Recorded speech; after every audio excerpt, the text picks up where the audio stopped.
The man suddenly twitched and made strange sounds when the traffic police were checking his car. This immediately made the officer suspicious. The man quickly explained that it was a medical condition which sometimes caused him to lose control of his body. The officer was skeptical but made him sign the ticket. So what kind of job are you looking for? The man blurted out, "Teacher," which made the officer pause, looking at him with doubt. The man just smiled and let it pass. The man openly included his medical condition on his resume. Though he explained it wouldn't affect his teaching ability, he was politely asked to leave the school. But he didn't give up. He kept traveling from school to school, searching for a job. All the principals acknowledged his teaching skills, but as soon as he made his strange noises, their smiles froze instantly. After being rejected by dozens of schools, his mood became more and more frustrated. The symptoms grew worse. In his next interview, the man made strange sounds almost every time he spoke.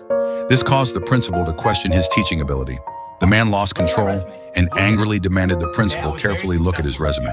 His extensive teaching experience was proof that his condition didn't affect his ability to teach. Unexpectedly, the principal agreed to hire him. But before the man could celebrate, the principal said he couldn't make strange sounds in class. This was pure humiliation. The man couldn't take it anymore, angrily grabbing his resume and storming out. Once back in his car, his body started uncontrollably twitching again. He hit the steering wheel, trying to force himself to calm down. Tears of despair streamed down his face, but he didn't give up. After calming down, the man marked all the schools he hadn't visited on the map and revamped his resume. He kept traveling back and forth through the city, attending interview after interview. Finally, a forward-thinking principal agreed to hire him.